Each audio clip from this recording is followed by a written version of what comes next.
지금 드는 의문점이 간편 실비가 이렇게 좋아진 건가? 건강 4세대 실비가 안 좋아진 건가? 네. 안녕하십니까.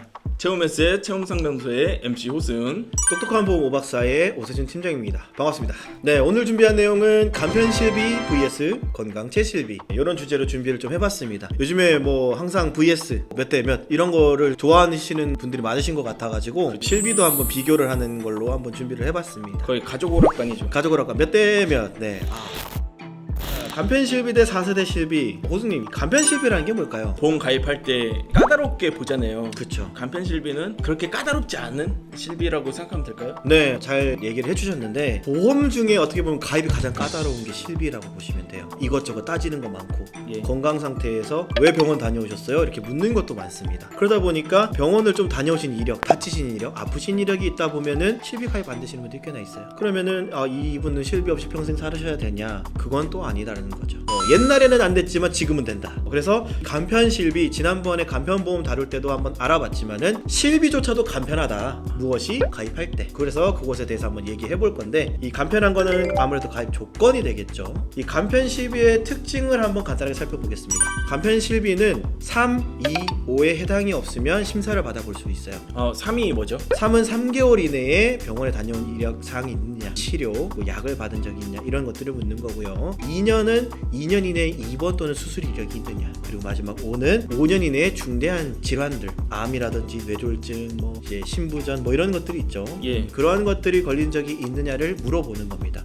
그래서 여기에 해당하는 사항이 없으면 어떻게 한다? 받아주겠다. 그래서 그렇게 등장한 것이 바로 간편 실비다라고 알아두시면 좋을 것 같고요. 그러면은 보장 항목에서 실비랑 어떻게 차이가 날까요? 보장 항목에서 네. 금액적인 부분을 좀 제한을 하지 않을까요? 금액적인 부분 아무래도 그렇죠. 자기 부담금이 차이가 좀 나고요. 보장 항목에서 비급여 항목들 중에 제한되는 사항들이 있다. 그리고 핵심적인 사항들로는 무엇이 있느냐? 약제비가 제한이 됩니다. 일반 건강체 보험은 뭐 5만 원이라든지 아니면은 통원 치료 한도 내에서 일정 부분에 대해서 약제비가 나오는데, 요 친구 같은 경우에는 약제비가 제외됩니다. 그래서 내가 병원에서 치료받은 내역, 입원했을 때 치료받은 내역, 수술한 내역에 대해서만 좀 보상이 되는 거죠. 약을 타먹고 약값 청구할 때는 보상을 받지 못한다. 이런 부분들이 있어요.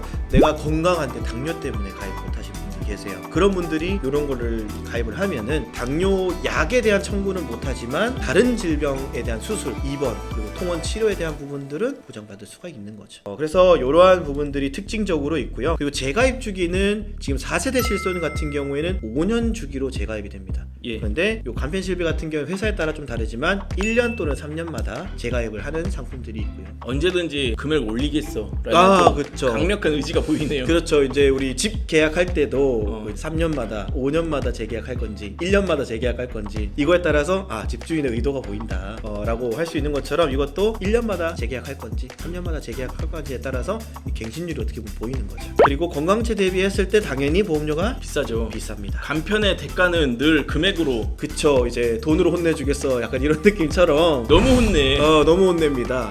대신에 어떻게 보면은 내 건강의 가치가 떨어졌기 때문에 나를 보험사에 판매를 하는 거잖아요. 나를 사줘. 내가 보험료를 비싸게 낼 테니까 나를 인수를 해달라라고 요청하는 입장이기 때문에 이 부분에 대해서는 어쩔 수가 없는 것 같아요. 내가 조금 늦게 온 죄. 더 건강할 때 거래를 했었어야 됐는데 내 가치가 좀 떨어졌을 때 거래를 하자니 이 가치가 떨어지는 만큼 내가 손해를 보는 거죠. 어쨌든 그렇습니다. 그래서 표로 한번 띄워드리고 살펴볼 건데, 앞에서 말씀드린 것처럼 많은 부분들이 해당 사항이 이렇게 차이가 있어요. 그런데 옛날에 3세대 또는 2세대, 1세대 실비랑 따졌을 때 간편 실비가 많이 불리했거든요. 왜냐면은 자기 부담금도 10%만 내면 됐었어요. 3세대나 2세대 같은 경우에 1세대 같은 경우에 100% 실비라고 해서 자기 부담금 뭐 5,000원 제외하고 뭐 나머지 다 나오고 이런 경우가 있었는데, 지금은 30%인데 급여 항목에 대해서는 20%예요. 4세대가. 그럼 10%밖에 차이가 안 나죠.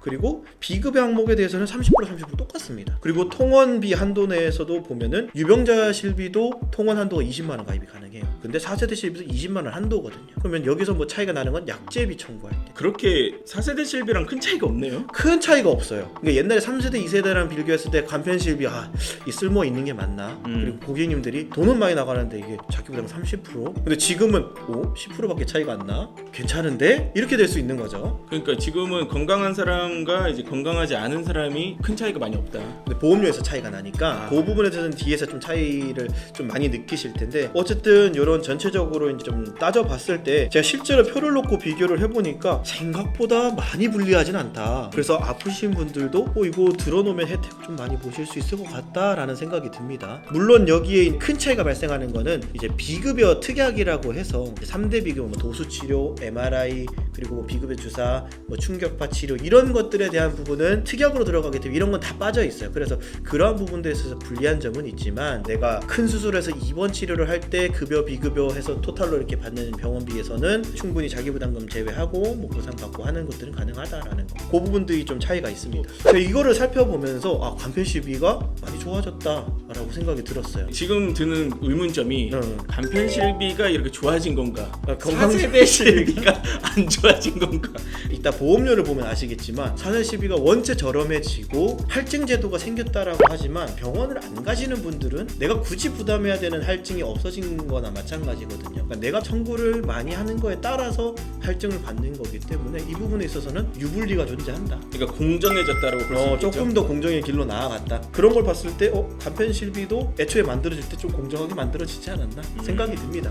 자, 그래서 가격 비교를 해봐야 되겠죠. 저는 보험사의 평균치를 좀 내봤어요. 남녀 이렇게 좀 구분해서 해봤습니다. 그래서 20대 남자 건강한 분들이 4세대 실비로 가입할 때 평균 한 7,000원 정도. 회사에 따라서 다르겠지만 저렴하네요. 저렴하죠. 근데 간편 실비는 약 2배 정도인 15,000원 선에서 형성이 되고요. 그리고 30대 여성분이 건강한 실비를 가입했다 10,000원 정도. 그리고 아프신 분들이다 그러면 간편 실비는 25,000원 정도. 2배 이상이 차이가 나는 거죠. 그리고 40대 남자 같은 경우에는 평균 한 13,500원대, 그리고 아프신 분들은 평균이 2배 정도, 27,000원대 정도 이렇게 되시더라고요. 그리고 50대 여성분은 평균이 24,000원, 그리고 간편 실비 같은 경우에는 48,000원. 50대가 조금 편차가 컸어요. 여기서 확 뛰네요, 확 뛰어. 그렇죠. 이제 60대 남자 기준으로 했을 때 평균 30,000원대 건강제. 예. 그런데 간편 실비를 했을 때는 49,000원대.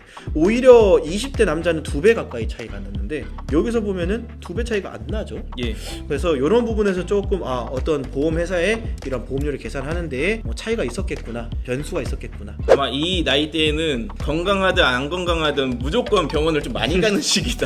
그렇죠. 그렇기 때문에 보험료 차이가 별로 안 날 수도 있고요. 어쨌든 이러한 것들을 살펴봤을 때 평균적으로 여성분들이 조금 더 비싼 건 있습니다. 건강체든 아프신 분들이든. 왜냐면은 남자분들은 아파도 병을 잘 안 가는 경우도 많아요. 가만히 있으면 치료가 되거든요. 그렇죠. 그리고 여성분들 같은 경우에 또 산부인과적 치료, 여성 질환적 치료들이 있고 치료도 많이 받으시기 때문에 조금 더 실비가 높게 형성되지 않았나, 그러한 생각을 또 해봅니다. 네네. 간편 실비, 4세대 실비 이렇게 살펴봤는데 아무래도 살펴보면서 4세대 실비랑은 그래도 견줄만 하다라는 생각이 좀 들었습니다. 호승님은 설명 들어보면서 어떤 생각이 드셨나요? 그러니까 되게 간편 실비라고 하면 보장 내용으로만 비교해 봤을 때 네네. 크게 차이가 안 나니까 금액적으로 차이가 좀 많이 나겠거니라고 좀 생각을 했거든요. 근데 이렇게 비교해놓고 보니까 그렇게 엄청 부담이 되진 않네. 오히려 1세대, 2세대 건강실비를 갖고 계셨던 분들이 할증이 엄청 높게 돼서 10만 원 넘게 내시는 분들도 나오고 그랬잖아요. 그렇죠. 지난번에 제가 사례 설명드렸었죠. 네, 차라리 그걸 가지고 있는 것보다 차라리 간편 실비를 갖고 있는 게 더 싸게 먹힐 수 있습니다. 더 낫지 않나? 그리고 그분들은 제가 지난번에 설명드린 것처럼 4세대로 전환하시면 된다. 1세대, 2세대 실비 보장 내용이 너무 좋다고 하더라도 내가 납입할 수 없는 환경이라면 그 금액에 맞춰서 바꾸는 것도 하나의 전략이다. 보험은 가장 중요한 게 유지입니다. 가입은 쉬워요. 근데 유지를 못해서 해지가 돼버리면 보장 못 받거든요. 이게 분노성 해지는 정말 자제하셔야 됩니다. 그렇죠. 분노성 해지는 정말 자제하셔야 되고 꼭 알아보시고 전문가 상담 후에 진행하시는 걸 추천드립니다. 네, 오늘 간편 실비 이렇게 알아봤고요. 다음에 또 좋은 주제로 또 돌아오도록 하겠습니다. 지금까지 채움 상담소였습니다. 감사합니다. 본 광고는 생명보험협회 광고 심의 기준을 준수하였으며 유효기간은 심의 일로부터 1년입니다.